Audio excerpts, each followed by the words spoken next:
Boa noite.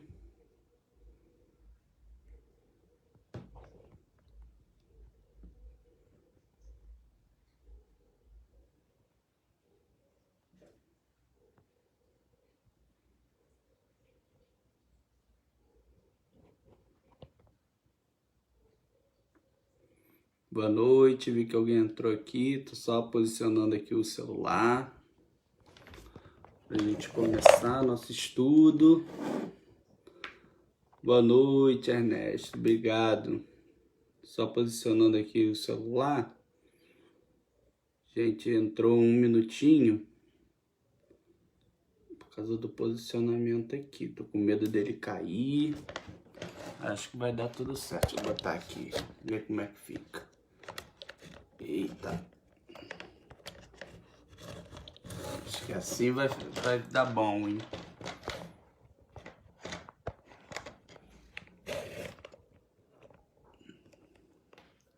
Tá ótimo? Então tá bom. Acho que assim ficou. Boa noite a todos. Mais uma vez é um prazer muito grande a gente tá aqui, né? Compartilhando de estudo, de reflexão. É muito bom pra gente ter oportunidade, ainda mais numa casa tão querida quanto essa, que eu tenho um carinho muito grande. Deixa eu tirar o óculos que tá dando um pequeno reflexo, pra gente ficar bem, né? Como eu disse da última vez com a Ernesto, para ficar bonito na live. Então é muito bom a gente estar aqui, reunidos, ainda que virtualmente, mas acredito que da próxima vez, né, do nosso próximo estudo, a gente já esteja reunido pessoalmente, né? Será muito bom pra gente poder rever, para mim, conhecer o novo espaço da casa e pra gente poder estar todo mundo junto, né? Trouxe uma mensagem pra gente iniciar. Uma mensagem do livro Minutos de Sabedoria. Pense positivamente. Nossos pensamentos emitem ondas reais que se irradiam do nosso cérebro, formando uma atmosfera mental que é peculiar a cada pessoa. De acordo com o tipo de vibração e pensamento, atraímos a nós todas as ondas semelhantes. Se você pensar negativamente, atrairá todos os pensamentos negativos, piorando seu estado. Pense positivamente para atrair apenas pensamentos positivos de paz e prosperidade. Então, uma mensagem para a gente começar refletindo. Eu acho que a mensagem tem muito a ver com o momento que nós estamos vivendo, porque é necessário que a gente pense positivamente, apesar dos problemas que a gente vive, né? Por mais que seja difícil, e às vezes é difícil a gente pensar positivo, mas a gente tem que sempre se lembrar de que todas as dificuldades que a gente já teve na nossa vida a gente superou, todas as mazelas que a gente já teve na nossa vida a gente conseguiu superar todas essas mazelas. Então esse momento que nós estamos vivendo hoje é só mais uma dentre elas e nós vamos conseguir superar. Então vamos fazer a nossa prece inicial, vamos fechar os nossos olhos, elevarmos o nosso pensamento a Deus, a Jesus, aos amigos espirituais através da prece, agradecendo pela oportunidade de estarmos reunidos, agradecendo pela oportunidade de mais uma vez, presentes ainda que virtualmente, podemos desfrutar de estudos do Evangelho de Jesus, que nos trouxe com muita paz, muita luz, e que nós, como os seus seguidores, possamos no nosso dia a dia trazer essa paz e essa luz para dentro de nós, para todos aqueles que estejam conosco ao longo do nosso dia. Nos acompanhe, nos auxilie ao longo desse estudo, que possamos tirar aprendizados necessários e que a sua paz e a sua luz esteja presente agora e sempre, com a graça de Deus. Então, gente, bem-vindos para quem está entrando, né? É um prazer a gente estar todo mundo aqui reunido na noite de hoje. Bom, esse tema, que é Pedi e obtereis, ele está no Evangelho segundo o Espiritismo, né? Da última vez nós falamos sobre o Sermão do Monte, no estudo que a gente fez aqui para casa, e hoje nós falaremos sobre esse capítulo, que é o capítulo 27 do Evangelho segundo o Espiritismo. Ele é o último capítulo do Evangelho. Tem esse capítulo, logo depois desse capítulo, a gente tem a coletânea de preces, né? Então, ele é o capítulo que encerra o Evangelho segundo o Espiritismo. Bom, o que tem nesse capítulo? Ele fala pra gente sobre a prece, fala pra gente sobre a importância da prece, de tudo isso que a gente vem estudando, qual a função da prece dentro disso, né? É isso que nós vamos estudar um pouquinho além. Vamos entender o que é a prece, vamos saber o que é pedir, o que a gente obtém. Porque quando a gente pega o capítulo e lê Pedi e obtereis, parece muito simples, né? Pede que você vai obter. Mas será que eu estou sabendo pedir a coisa certa? Será que o que eu vou obter é aquilo que eu quero ou é aquilo que é necessário para mim? É isso que nós vamos desenvolver ao longo desse estudo, né? Como eu falei, está no último capítulo do Evangelho segundo o Espiritismo, que às vezes fica esquecidinho, né? A gente pega assuntos importantes, como as bem-aventuranças, fora da caridade não há salvação, e às vezes a gente vai deixando alguns títulos menorzinhos. Esse capítulo, por exemplo, ele é bem pequenininho, então às vezes a gente só passa. Me chamou a atenção porque a gente estava fazendo o culto do Evangelho no lar, né? Terminando o livro, a gente lê, faz lá em casa progressivamente, né? A gente pega, voltamos ao capítulo 1, já terminamos, aí vamos de novo no capítulo 1, e aí pegamos esse último. E aí me chamou a atenção que eu falei assim, eu acho que poucas vezes eu escutei uma palestra sobre esse tema. Isso quer dizer o quê? Então a gente vai pegar e vai fazer esse tema. Vamos aproveitar, vamos fazer esse tema, já que a gente está vendo pouco, né?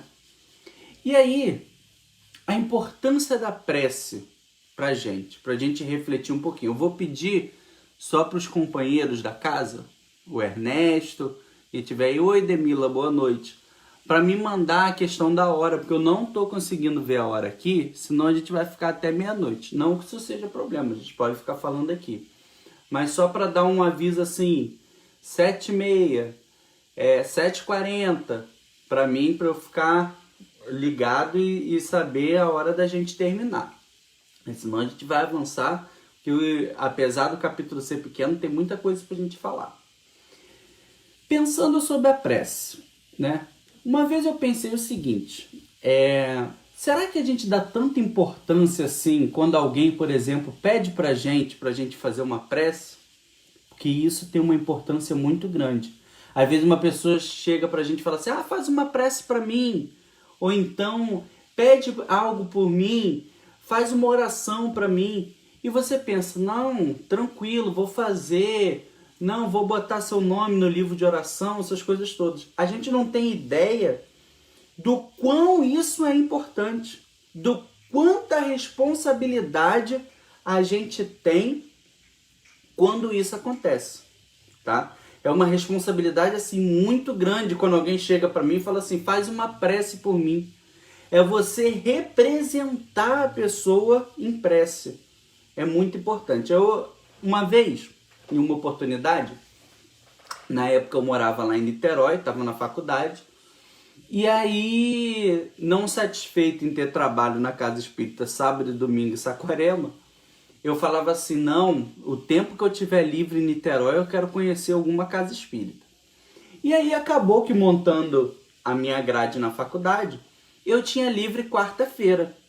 E aí eu joguei no Google assim, quais as casas de Niterói que funcionam quarta-feira à noite, que era o tempo que eu tinha livre, né? O único dia que eu não tinha aula na faculdade.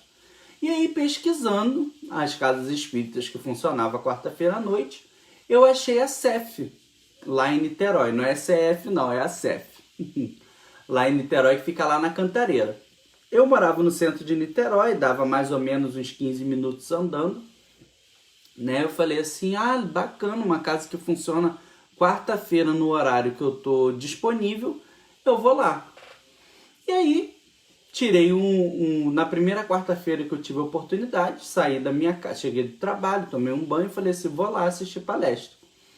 Cheguei lá na casa, gostei da casa, do ambiente, eu falei assim, que legal, vai dar para vir toda quarta-feira aqui sem problema nenhum. E aí, tava lá assistindo a palestra foi muito boa, um companheiro lá do sul, até me recordo disso. E aí, de repente, eu escutei um burburinho assim, um falatóriozinho, alguma coisa assim. Eu falei assim, opa, tem alguma coisa acontecendo, mas também não me atentei muito a isso. Quando eu terminei de ouvir a palestra, que eu já estava levantando para o passe para ir embora, eu olho para trás, quem que estava atrás de mim? Raul Teixeira. Naquele momento eu gelei, porque eu tinha procurado uma casa que funciona quarta-feira. Eu não tinha me atentado que casa que era, e é a casa que Raul fundou lá em Niterói. Só que eu não sabia disso. Nem tinha associado que Raul era de Niterói, né? E aí Raul tava lá uns 2 banquinhos assim atrás de mim. No começo eu gelei. Eu falei assim, eu não posso dar uma de fã e não posso chegar e falar assim, Raul, não sei o que. Eu falei assim, eu não posso pagar esse mico, né? Eu tô no meio de uma casa espírita, como é que eu vou chegar, vou abordar uma pessoa dessa forma, por mais que a gente admire o trabalho da pessoa. Eu falei assim, eu não posso chegar do nada e falar com o Raul Teixeira assim, nessa cara de pau. Então, vou me manter equilibrado, vou me manter tranquilo e vou passar por ele. Mas vou passar pertinho, né? Vai que ele fala comigo. E aí, levantei assim, fui passar perto dele. E aí ele falou assim, oi, tudo bem? Aí era a abertura que eu queria, né? Já me senti super íntimo, que ele me deu um oi, tudo bem? Eu falei assim, oi, tudo bem com você? Sei que. Aí ele virou pra mim e falou assim, vou te pedir uma coisa, eu quero muito que você faça uma prece por mim hoje, ora por mim. E aí eu vim embora andando para casa pensando da seguinte forma, quem sou eu para fazer uma prece para Raul Teixeira, gente? Eu vi na minha cabeça, vi isso desmembrando ao longo do meu caminho. Quem sou eu para fazer uma prece para Raul Teixeira? Como é que ele me pede para fazer uma prece assim, uma pessoa igual a ele? E aí a gente pensa, nessa minha reflexão ao caminho de casa, eu fiquei pensando, todos nós precisamos de prece, né? Ainda que a gente faça a nossa prece, às vezes a gente precisa de um conforto extra, de alguém que às vezes a gente nem sabe. Lembra de André Luiz? Ele nem sabia, mas tinha uma pessoa que fazia uma prece para ele. E às vezes a gente precisa disso. E aí eu fui procurar saber, eu vi que tinha sido naquela situação, que Raul tinha acabado de passar por AVC, não sei o que, ele estava um pouco debilitado. E aí ele fez um pedido sincero de prece. Uma vez foi até engraçado, eu lembro isso muito nítido, já era evangelizador, e foi quando Michael Jackson morreu, né, desencarnou. E aí eu lembro que um dos jovens da casa espírita botou no livro de oração o nome de Michael Jackson. No começo eu achei engraçado aquela situação, mas depois eu achei tão bonito, achei tão puro aquela situação, porque era uma criança olhando aquela situação toda, né, na televisão, a repercussão. Aí ele pegou no livro de oração de Desencarnados da Casa e botou Michael Jackson. Mas eu falei, gente, mas tem todo sentido. Por que Michael Jackson não pode receber uma prece, né? Deu aqui humildemente aqui fazer uma prece por Michael Jackson, né? Botaram aqui verdade. Quantas vezes nós achamos autossuficiente? Pois é. E às vezes a gente precisa dessa situação. Lembrei de outra história também, de uma vez assistindo uma palestra de Divaldo. Divaldo contou a seguinte história. Antes agora dessa situação que ele passou, ele teve que fazer uma cirurgia no coração. Tem uns anos atrás. Aí ele passou um pouco mal, aí veio para aquele hospital do coração em São Paulo, grande e tal. E aí ele chegou em São Paulo, já prestes para fazer o operatório, essas coisas todas. Quando ele entrou para falar com o médico falou, não acredito, Divaldo. Meu Deus do céu, Divaldo, é você. E aquele negócio todo. Eu sei que Divaldo falou que ele chegou para ele e falou assim, tem como você dar um passe em mim? E Divaldo pensou, como que eu vou negar a aplicar um passe numa pessoa que vai fazer minha cirurgia do coração? Então eu sou obrigado a aplicar o passe dessa pessoa. Até para a questão de dar uma equilibrada nesse médico para fazer a minha cirurgia do coração. E aí ele contou até a situação engraçada que ele estava com aquela roupa de hospital que é aberta atrás. Então ele ficou pensando no lugar que ele pudesse se posicionar a cadeira, porque ele falou, na hora que eu levantar a mão para aplicar o passe, o hobby atrás vai abrir todinho, né? Então tem que estar de costas para a parede para ninguém ficar olhando para mim.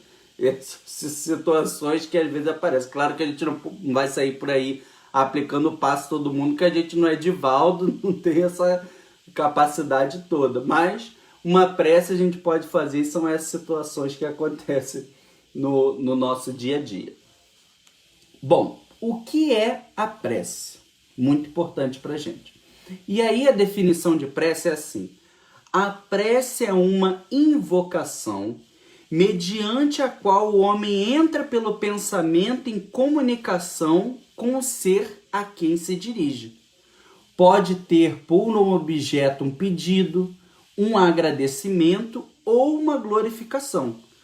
Podemos orar por nós mesmos ou por outrem, pelos vivos ou pelos mortos. As preces feitas a Deus escutam-na os espíritos incumbidos da execução de suas vontades. Aos que se dirigem aos bons espíritos, são reportados a Deus. Quando alguém ora, os seres que não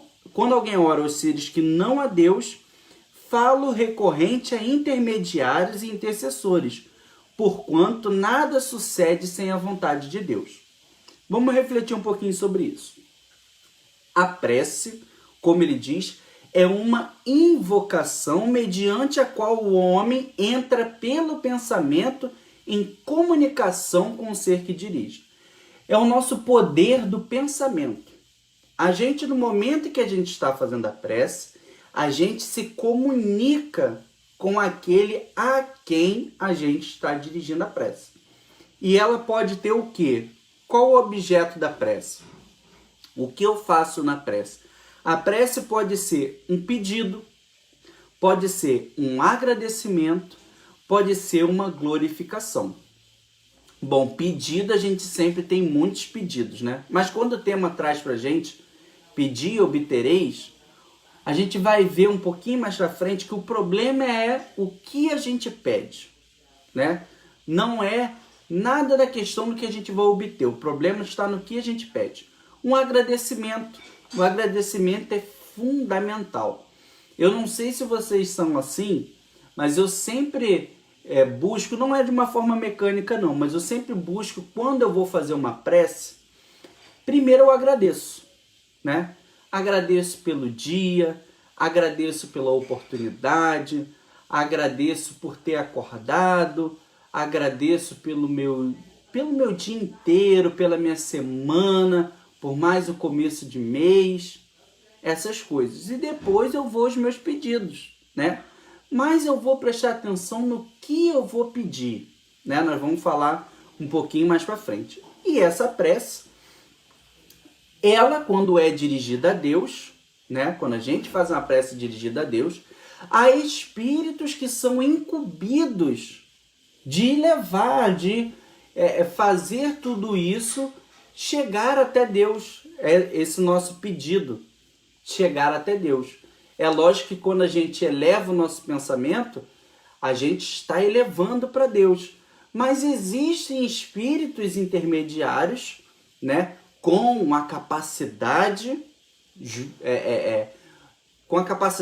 espiritual de levar esse nosso pedido. E quando a gente se dirige a outros espíritos, por exemplo, isso não anula Deus nessa questão.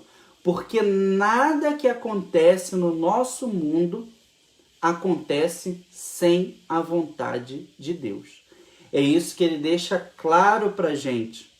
Nada acontece sem a vontade de Deus. Então, ainda que eu não faça a prece diretamente para Deus, ainda que eu utilize Jesus, por exemplo, algum outro espírito, nada acontece sem a vontade de Deus. Alguém pode me informar as horas aí, só para a gente ir acompanhando? Enquanto isso, vou trazer uma parábola que fala sobre a prece também.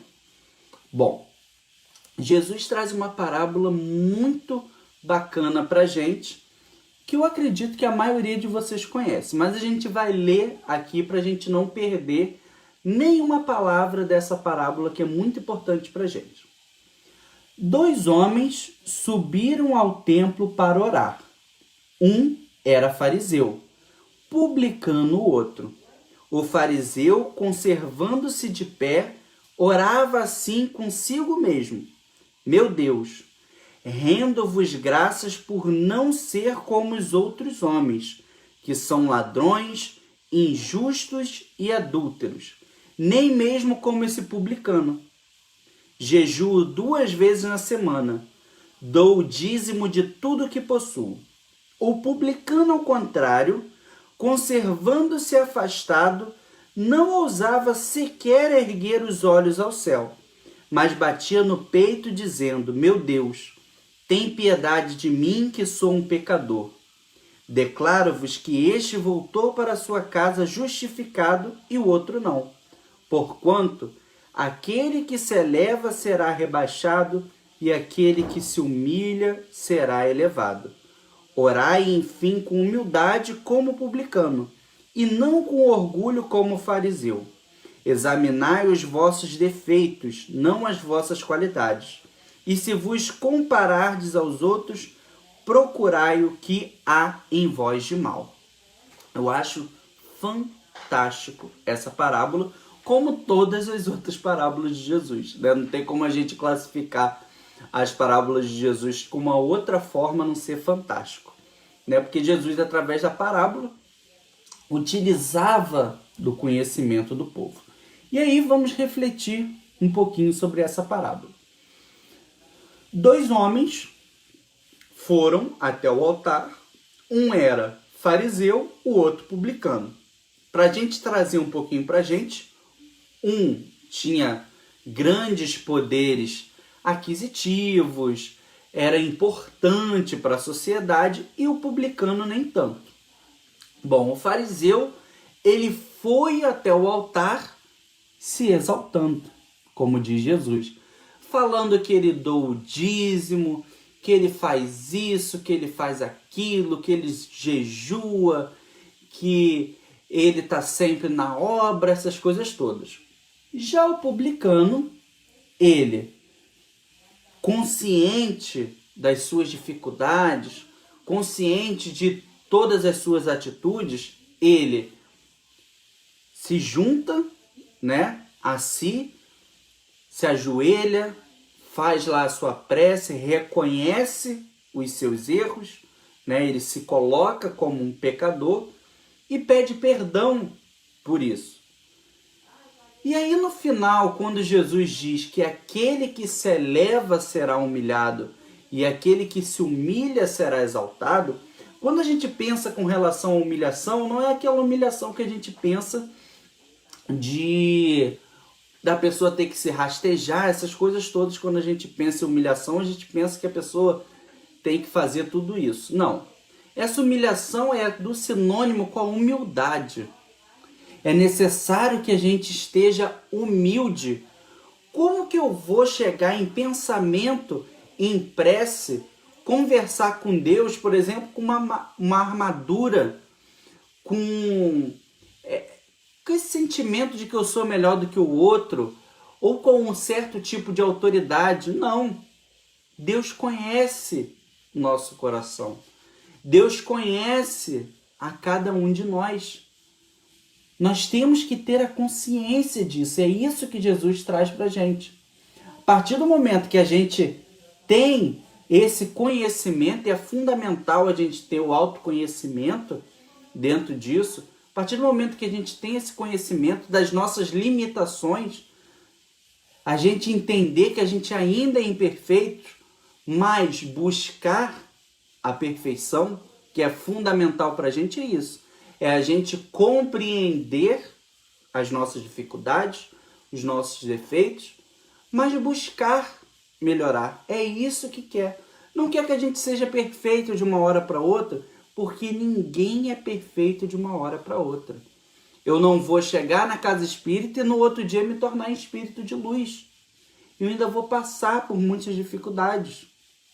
No próprio Livro dos Espíritos diz que o nosso mundo ainda não é o mundo para nós sermos felizes, mas existe uma felicidade possível no nosso mundo, que é a consciência tranquila, que é a gente conseguir a plenitude dos nossos atos, das nossas dificuldades e buscar crescer, buscar melhorar. É isso que nós devemos fazer. E é isso importante também.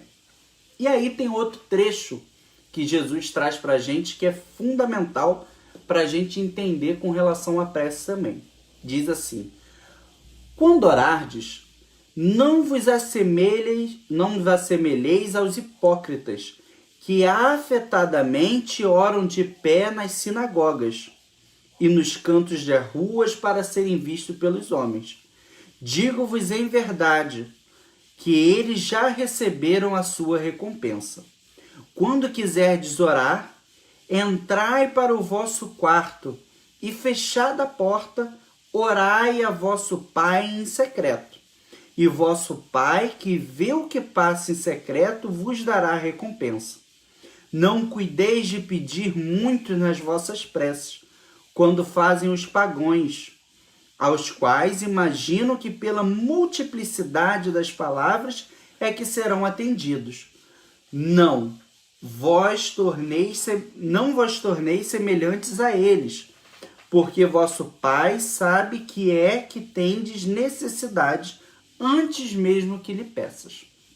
Então vamos lá, botar o óculos. Vocês já viram que o negócio não queria por causa do reflexo, mas a vista dá uma embaralhada, né? Quando a gente está lendo sem o óculos. O que Jesus quis trazer para a gente? Simples. Ele diz: antes da gente ir para a praça pública, antes da gente ir para púlpitos, vou orar por vocês, vou orar na praça pública, vou juntar aquelas multidões, essas coisas todas. Diz que antes da gente fazer tudo isso, o importante é que a gente entre para o nosso quarto, que a gente se ajoelhe aos pés da nossa cama e faça uma prece sincera, nos conecte com a espiritualidade. Não tem como eu chegar, querer fazer coisa grandiosa assim, dessa forma, se eu não entro no meu quarto e não faço a minha prece. Se eu não tenho uma conversa com Deus. Ou então, quando eu entro no meu quarto para fazer aquela prece, é aquela prece que você começa na hora que você deita, 1h da manhã você acorda, dá continuidade à prece, aí cochila de novo, quando dá umas 3h da manhã, você acorda de novo, e você não sabe mais em que ponto da prece, quanto tempo que se passou, já me perdi dentro da prece. Uma vez eu recebi uma dica super importante quanto a isso, né? Eu também tinha muita dificuldade, a gente tem que sair dessas coisas. Não adianta eu chegar e falar assim: vou fazer minha prece deitado. Se a gente tem um dia corrido, nós não vamos conseguir fazer a prece. Que a gente vai deitar, vai bater o cansaço, os outros pensamentos do dia a dia, essas coisas todas, não vamos conseguir terminar essa prece. Uma dica prece é prestação, exatamente. Ou eu sento na beira da minha cama para fazer essa prece, ou eu faço minha prece em pé na beira da cama. Vou ficar uma de maluco em pé em cima da cama, na frente da cama. Vou fazer minha prece de pé, porque aí não tem a possibilidade de eu me perder no meio dessa prece. Ou se mesmo em pé eu fico assim, me ajoelho, que aí de joelho o joelhinho vai doer e aí não tem outra forma. Eu vou ter que fazer essa prece, nem que seja a prece para terminar logo e já dormir. Mas o que ele diz pra gente é que a gente, antes de chegar a isso, a querer fazer, não vou fazer uma prece na rua, na praça, não. Antes eu entro para dentro da minha casa e faço essa prece comigo mesmo, né? Outra questão que ele diz, antes de pôr a oferenda no altar, vá e reconcilia-te com teu irmão. Então tem tantas coisas para a gente fazer antes da gente querer todas essas questões. E aí esse capítulo ele é interessante porque ele tem várias perguntas ao longo do capítulo. Kardec faz várias perguntas assim super interessantes junto com toda aquela equipe que a espiritualidade vai respondendo. E assim, eu acho sempre que a gente lendo o Livro dos Espíritos, a gente vê que perguntas interessantes, né? E nesse capítulo tem várias perguntas muito interessantes. E aí eu quero a opinião de vocês também, podem escrever aí para eu ler também.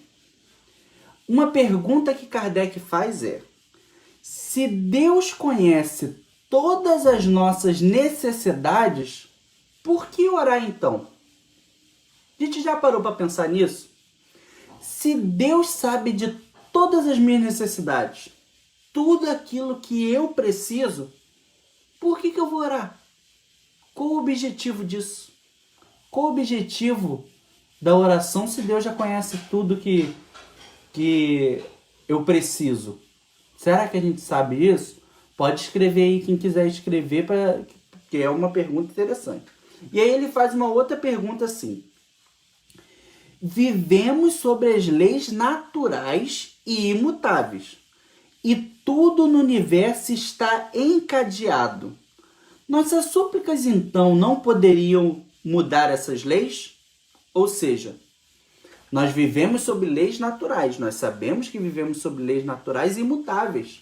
São leis divinas que existem muito além da nossa existência de hoje. Existem para todos aqueles espíritos que já chegaram ao máximo grau de evolução e são as mesmas leis que são aplicadas àqueles espíritos que estão iniciando a sua caminhada. E aí, né? Se a gente vive sobre essas leis naturais, por que a gente vai orar? E se Deus conhece as nossas necessidades, por que nós temos que orar? O companheiro botou aqui, acho que é o Ernesto, né? Bate-papo com o nosso Pai, respeito e submissão também. Vamos ver a resposta. Tá dentro disso e é maravilhosa a resposta também. Ele diz assim: sem dúvidas, essas leis existem. Essas leis naturais, imutáveis, existem. Mas nem todos os aspectos e circunstâncias estão sujeitas a elas. Se assim fosse, seríamos instrumento passivo, sem livre-arbítrio e sem iniciativa. É fantástico essa resposta. Temos leis naturais? Sim. Temos leis imutáveis? Sim, com certeza. A gente vive dentro dessas leis naturais e dentro dessas leis imutáveis. Mas nem todos os aspectos e circunstâncias estão sujeitos a essas leis.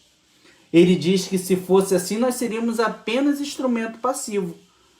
Nem precisaria de livre-arbítrio e nem teria iniciativa. A realidade é que a gente nem precisaria de consciência. Se a gente vai ser apenas instrumento passivo da lei divina, para que a gente precisa de consciência? Para que a gente precisa pensar? Então nós não somos instrumentos passivos da lei divina, não. Nós temos o nosso livre-arbítrio, nós sabemos disso. Joana de Ângeles, ela tem uma mensagem no livro que ela fala assim: às vezes parece que nós somos como pedras no rio. E aí ela explica o que ela quer dizer com isso. A pedra no rio está lá, o rio é como se fosse a vida, né? E a pedra como se fosse nós. A gente está naquele leito, às vezes essa pedra para lá no cantinho, às vezes a maré sobe e leva essa pedra de novo. Às vezes tem um galho, alguma coisa no caminho, ela estaciona. Mas com tanto que a maré vai batendo com a força da água, ela volta no caminho. Às vezes parece que nós somos assim na nossa vida. A gente vai no leito da vida, às vezes a gente estaciona, às vezes a gente dá continuidade, mas ela diz que parece que somos, mas não somos. E a diferença entre nós e a pedra no leito do rio, que Joana diz, é que nós temos o livre-arbítrio. Nós escolhemos o caminho que nós vamos seguir. Nós escolhemos se nós vamos para a direita ou se nós vamos para a esquerda. Nós escolhemos se a gente vai acelerado ou se a gente vai devagar. Nós escolhemos o tempo que nós ficamos parados em cada obstáculo. É assim ou não é? Surge o obstáculo, depende de quem a gente superar esse obstáculo, de nós. A gente pode levar muito tempo parado. A pedra não, a força da água, uma hora vai levar ela não tem controle nenhum disso. Nós temos o controle para superar os nossos obstáculos, independente do tamanho dele. Então essa reflexão traz para a gente uma coisa assim fantástica. E ele dá um exemplo também nesse capítulo que diz assim: mesmo modo que o avanço ou atraso do ponteiro de um relógio não anula a lei do movimento sobre a qual se funda um mecanismo. O que quer dizer com isso? Se eu atrasar o meu relógio, eu vou mudar a hora do mundo? Ou se eu adiantar o meu relógio, eu vou mudar a hora do mundo? Não.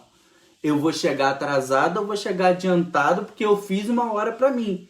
Mas não quer dizer que essa hora que eu fiz vai mudar a hora do mundo. Por exemplo, nosso estudo começou 7 horas. Se eu tivesse atrasado o meu relógio, começasse 6h30, o estudo eu tivesse adiantado para começar agora, 7h30, não ia mudar o horário. Para o mundo ia ser 7 horas, só para minha cabeça que vai ser o horário que eu criei, né? E nós não temos esse poder, 7h40, tá bom? Esse poder de mudar isso. Mas o que a gente faz desse tempo, nós temos a plena consciência disso. E isso é importante para a gente. E aí ele faz outra pergunta interessante também. Por que então, às vezes pedimos algo que não é concedido? E aí eu vou perguntar para vocês de novo. Quero a participação de todo mundo, que nosso estudo hoje está interativo. Por que então que a gente pede coisas e essas coisas não são concedidas para a gente? O que será que acontece? E aí a espiritualidade diz assim: em geral, o homem apenas vê o presente. Ora, se o sofrimento é de utilidade para a sua felicidade futura, Deus o deixará sofrer, como o cirurgião deixa que o doente sofra as dores de uma operação que lhe trará a cura. Vamos pensar sobre isso também. Por que às vezes a gente pede algo e esse algo não é concedido? É aquilo que a gente falou no começo, que a gente não sabe o que pedir, né? E a gente tem muita visão, é o que diz, do presente. O que eu preciso agora? Eu preciso de um helicóptero, né, Ernesto? Eu preciso de um helicóptero para dar um passeio. Essa é a minha necessidade atual. Mas às vezes não é a necessidade que o nosso espírito precisa, né? Não é algo necessário para eu evoluir moral e espiritualmente. Isso é só minha vontade presente. Minha vontade que não tem nada a ver e não vai acrescentar em nada com a minha vontade com o que eu preciso para evoluir, né? E esse outro exemplo que ele dá, Deus nosso Pai sabe o que é melhor e em qual momento, exatamente isso. E esse exemplo que ele dá também no Evangelho eu acho assim maravilhoso. O cirurgião deixa que o doente sofra as dores de uma operação que lhe trará a cura. Por exemplo, eu descobri que eu tô com problema no apêndice, né? Tô com problema no apêndice, vai estourar e vai causar problemas muito grandes pra gente. O que eu faço? Uma cirurgia para retirar o apêndice antes de toda essa situação acontecer. O que eu fiz? Eu causei uma lesão ali. Olha que interessante esse exemplo. Veio um cirurgião, ele me abriu, ele fez um machucado em mim. Eu passei por um procedimento cirúrgico, passei por vários exames. O pós-operatório vai doer, eu vou ficar internado, vou ter que fazer curativo. Foi algo de sofrimento, foi algo de dor. Teve um machucado ali. Mas foi necessário para que algo pior não acontecesse. Às vezes a gente não pensa nisso. Quando aparece uma dificuldade para a gente se apega a essa dificuldade porque a gente só tem a visão do presente. A gente não tem a visão do futuro, de que isso que está acontecendo para a gente, às vezes é aquela cirurgia que a gente precisa para tratar, para sarar uma doença futura. Não é muito bonito da gente pensar nisso? Claro que a gente não vai sofrer pensando. Muito difícil a gente pensar positivamente dessa forma. Porém, eu achei uma explicação fantástica que deu. E aí, Kardec faz uma outra pergunta. É pergunta em cima de pergunta, né? Mas são perguntas super interessantes. O que nos é concedido então? Bom, vamos lá. Primeiro ele perguntou, Deus conhece nossa necessidade, por que a gente tem que orar? Né? Já tivemos a resposta. Por que então às vezes nós pedimos algo e essas coisas não é concedido para a gente? Já temos a resposta também. Então ele pergunta, o que nos é concedido então? E aí ele diz, a coragem, a paciência, a resignação. Não assiste, porém, os que tudo esperam de um socorro estranho, sem fazer uso das faculdades que possui. Vamos desmembrar isso daí também. O que nos é concedido quando a gente entra em prece? Primeiro, coragem. Uma das coisas que a gente tem que pedir quando está em prece. A gente não tem que pedir para Deus resolver nossos problemas. A gente não tem que pedir para a espiritualidade resolver as nossas dificuldades. A gente tem que pedir coragem para que a gente esteja firme para superar essas dificuldades. Coragem para que eu seja capaz de superar essas dificuldades. Isabel botou aqui, é concedido aquilo que vai nos auxiliar na nossa melhora. É exatamente isso, Bel. Diz paciência. Quantas vezes nós somos impacientes, né? Que a gente tem que pedir a paciência, principalmente nos momentos de dificuldade. É muito difícil a gente ser paciente. Então, na prece, temos que pedir a paciência. Resignação, né? Essas são as coisas que nós temos que pedir. E ele dá outro exemplo também dentro desse capítulo falando sobre isso. Olha aqui outro exemplo muito bacana. Gente, não sei vocês, se vocês já prestaram atenção nesse capítulo, mas eu fiz esse estudo porque eu fiquei apaixonado, tanto pelas perguntas como pelos exemplos que ele foi dando, que faz com que a gente reflita sobre tudo isso. Olha o exemplo. Porque ele diz o seguinte pra gente.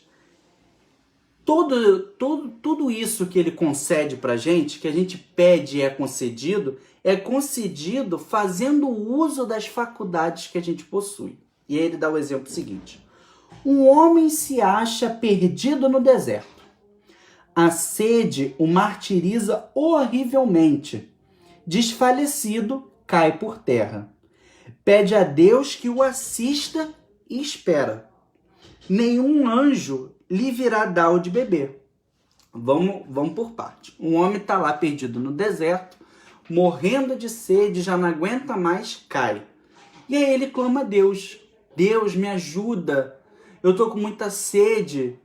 O que a gente pensa? O que às vezes a gente quer? Que desce um anjo do céu com um jarro de água, entrega na nossa mão para a gente beber aquela água, para a gente se hidratar, aquela situação toda. É isso que a gente às vezes pede. É isso que a gente quer que aconteça. Mas não é isso que vai acontecer. Contudo, um bom espírito lhe sugere a ideia de levantar-se e tomar um dos caminhos que tem diante de si. Por um movimento maquinal, reunindo todas as forças que lhe restam, ele se ergue, caminha e descobre ao longe um regato. Ao divisá-lo, ganha coragem. Ou seja, não vai descer aquele anjo com jarro de água e dando na nossa mão, mas um bom espírito pode usar da nossa intuição, usar daquelas influências dos espíritos sobre a nossa vida, que a gente vê no livro dos espíritos, aquela influência positiva, e falar, toma o caminho. Nós temos nosso anjo da guarda, nossos mentores espirituais. Agora, nós temos o livre-arbítrio. Vai depender da nossa conexão, da nossa sintonia, se a gente vai ser teimosinho ou não. Se a gente vai estar atento aos sinais, se a gente vai escutar. Mas nesse caso, diz que ele escutou. Levantou, reuniu todas as suas forças e foi e encontrou a água. E aí diz, se tem fé, exclamará, obrigado, meu Deus, pela ideia que me inspirasse e pela força que me destes.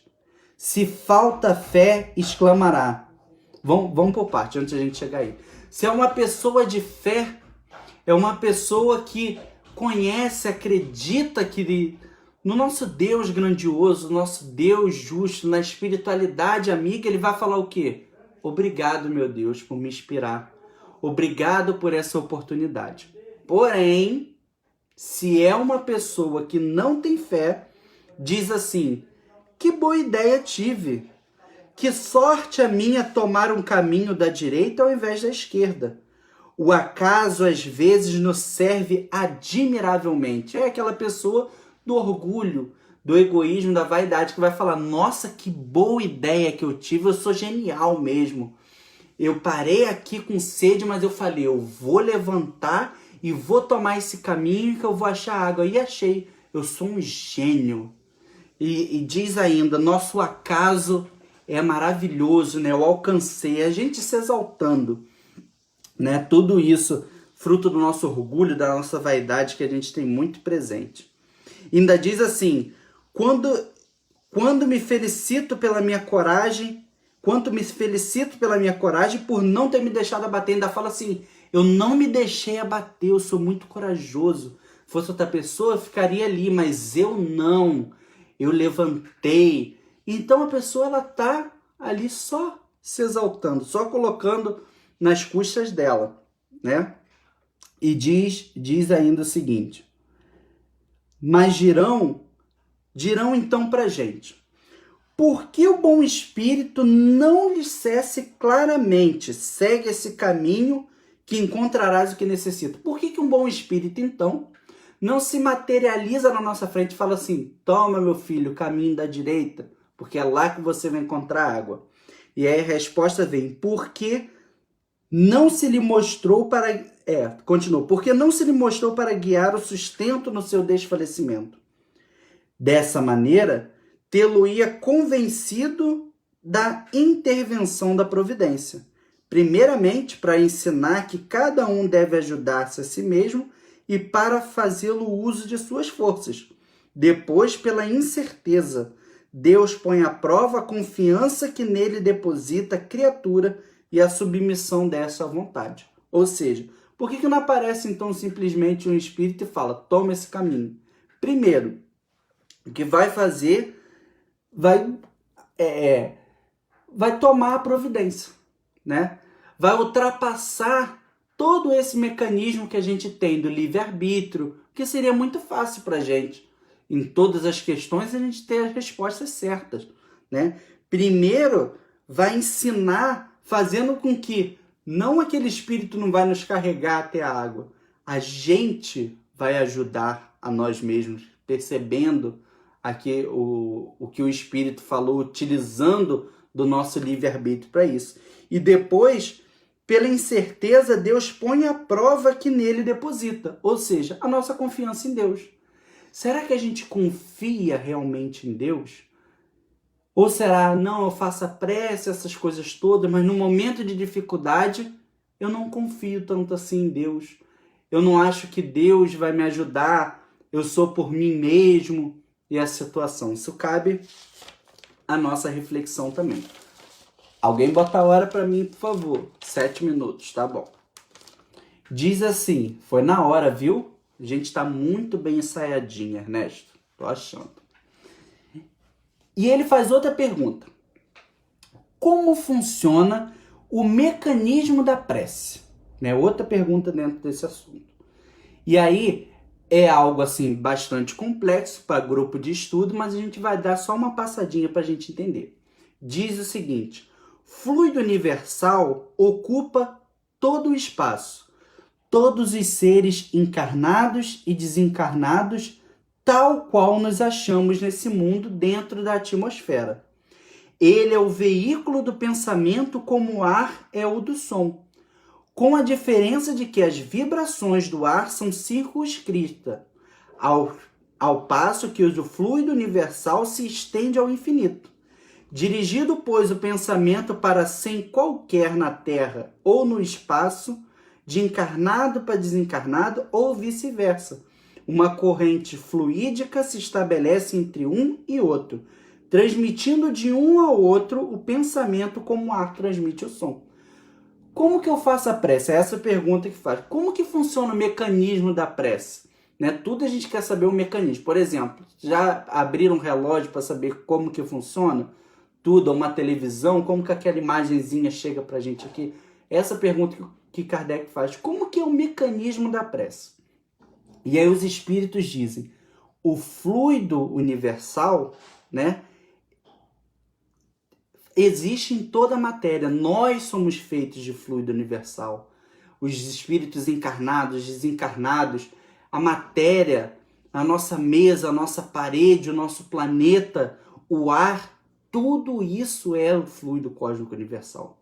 Quando eu entro em prece, a gente cria um mecanismo, um pensamento que entra e é transportado pelo fluido cósmico universal, como o som é transportado pelo ar. Não é bonito isso? Eu acho assim lindíssimo a gente pensar nesse mecanismo. Eu estou aqui fazendo uma prece, estou criando algo aqui que através do fluido cósmico universal vai levar, independente do lugar onde esteja esse espírito. É assim, ó. Eu posso alcançar através da prece um espírito que está a bilhões de planetas de distância, porque o fluido cósmico universal ele existe em tudo. É mais rápido que a nossa internet do Brasil, que é horrível, né? O fluido cósmico universal não tem essas falhas de conexão, não cai. Essa prece, ela sai e é transmitida simultaneamente. É muito lindo da gente imaginar como que essas coisas funcionam. E ele diz, é assim que os espíritos ouvem a prece que lhe é dirigida, qualquer que seja o lugar onde se encontrem, e é assim que os espíritos se comunicam entre si, que transmite as suas inspirações, as relações e estabelece as distâncias entre os encarnados. Numa reunião mediúnica, a psicofonia, a psicografia, tudo isso é através do fluido cósmico universal. Tudo isso é a sintonia que tem uns com os outros, que a gente tem, que os espíritos desencarnados têm, e a gente entra nessa sintonia desses fluidos e faz parte da gente. É algo assim fantástico. E ele faz uma outra pergunta. Como fazer a prece então? Já que a gente falou de tudo isso, como que a gente faz a prece? E aí tem uns direcionamentos. Ao invés de pedir a Deus que ele resolva os seus problemas, peça que ele lhe fortaleça para que você seja capaz de superar os seus problemas. Esse é um ponto bastante legal. Ao invés de pedir para Deus retirar todo o mal, peça para que você seja capaz de enxergar o mal quando estiver por perto e se afastar dele, né? Eu peço a Deus para retirar de mim todo o mal. Não. Eu peço para que eu seja capaz de enxergar o mal e me afastar. Isso é fantástico. Está no pensamento o poder da prece, que nada depende nem de palavras, nem de lugar, nem do momento que seja feita. Então, não importa as palavras, mas eu só falo simples. A prece é uma conversa com Deus, né? Eu tenho que falar do meu linguajar. Não adianta eu falar línguas rebuscadas, senão a gente chega como antigamente, que fazia reuniões em latim, em línguas, ninguém entendia nada. E isso não alcançava o coração das pessoas. Mesma coisa como nós espíritas, eu não tenho que chegar numa casa espírita, falar palavras rebuscadas, técnicas, que eu não vou atingir as pessoas. Muito pelo contrário. Jesus falava de forma a atingir o doutor da lei e atingir a pessoa mais humilde. É assim que eu devo ser na prece, é usar do meu linguajar, do meu jeito de falar. É assim que eu vou conseguir me conectar. Deus vê o que se passa no fundo dos corações, lê o pensamento e percebe a sinceridade. Ou seja, não adianta a gente fazer prece mecânica. A gente precisa da sinceridade. Ele lê os nossos pensamentos. Por exemplo, a gente tem o Pai Nosso que nos serve de direcionamento. Eu posso fazer um Pai Nosso me conectando com a espiritualidade, fazendo que cada palavra daquela crie uma sintonia. Mas também posso fazer algo mecânico. Todo dia antes de dormir eu faço o Pai Nosso. Aí chega, Pai Nosso, acabou. Aquilo foi totalmente mecânico, eu não tive uma conexão. Então, às vezes eu alcanço uma conexão, mas às vezes eu estou fazendo de forma mecânica. De forma mecânica a gente não está fazendo a prece de verdade, né? E diz pra gente que gratidão é um sentimento que vale a pena estar na prece, né? Gratidão ele tem que estar sempre da prece, sempre. É fundamental. Quanto tempo falta? 8 horas? Tá ótimo. Só mais uma perguntinha, então. Kardec pergunta: a prece coletiva é mais eficaz do que a prece individual? O que a gente acha? A prece coletiva é mais eficaz do que a prece individual? E a espiritualidade diz assim: se todos estiverem com o mesmo pensamento e vibração, sim.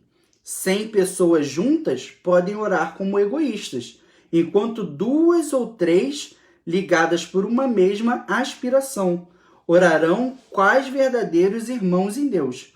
E mais força terá a prece que lhe dirijam do que as outras 100. Então, às vezes eu posso ter 100 pessoas, vou fazer uma corrente de oração com 100 pessoas, e cada um orando por si, cada um orando por seus objetivos, cada um com uma oração egoísta. Vai fazer o efeito coletivo? Não. Agora eu posso ter 3 irmãos, que ele diz assim, reunidos com a mesma vibração, com o mesmo pensamento, que vai fazer muito mais efeito do que aquelas outras 100. Então não é a quantidade, é a qualidade que a gente está fazendo, né? Sobre a prece, Santo Agostinho, na introdução dos Espíritos, no finalzinho do capítulo, ele diz: quando estamos em prece, vossa alma se desprende da matéria. Avançai pelas veredas da prece e ouvireis as vozes dos anjos. Que harmonia! Já não são mais o ruído confuso e os sons estrídulos da terra. Então, quando a gente está em prece, a gente consegue escutar as vozes dos anjos. Olha que coisa linda isso a gente conseguir alcançar. Para de escutar esses ruídos, todas essas coisas da terra. A gente, em prece verdadeira, a gente consegue, mesmo aqui no nosso planeta, a gente consegue se desprender completamente da matéria e nos harmonizar, né, fora desses ruídos e escutar as vozes dos anjos. Então é algo assim muito lindo para a gente. Então, para a gente finalizar, fazer a nossa prece final, vou fazer da mesma forma que a gente fez da outra vez. É uma prece mensagem, que eu acho assim muito interessante para a gente. Primeiro, agradecer pela oportunidade, mais uma vez. Agradecer aos companheiros que estão aí acompanhando, mandar um abraço para todos vocês, o carinho, a gente refletir um pouquinho sobre a prece, ver às vezes um capítulo que às vezes passa despercebido para a gente, mas eu adoro quando eu chego num capítulo desse que eu ouvi pouco, que eu falo, se eu ouvi pouco esse capítulo é porque eu tenho que fazer alguma coisa com esse capítulo. Então vou ser eu que vou falar sobre isso, né? E olha quantas mensagens, quanta coisa interessante que esse capítulo nos traz, né? É o último capítulo do Evangelho. Às vezes a gente está no estudo do Evangelho, já está doido para terminar. E um último capítulo que traz tantas coisas fortes, interessantes e importantes como é a prece na nossa vida, né? E aí, para finalizar, às vezes a gente pede a Deus, faz uma prece, pedindo para a gente ser muita coisa, né? A gente quer ser muito, quer ser grandioso, quer ser como Jesus. Claro que nós vamos chegar a esse patamar, ser como Jesus e os grandes espíritos. Mas nós não podemos nos esquecer de sermos o simples, também o básico, que isso é muito importante para a gente, para a nossa caminhada, o simples que às vezes a gente deixa passar, mas que é muito forte. Então tem uma mensagem do espírito Amélia Rodrigues, psicografado pelo nosso companheiro Divaldo Franco, que o tema é Meu Deus e Meu Senhor. É uma página prece em forma de poesia que fala exatamente sobre isso, da gente se atentar ao simples, fazer o simples, que através do simples a gente vai conseguir alcançar grandes feitos na nossa vida.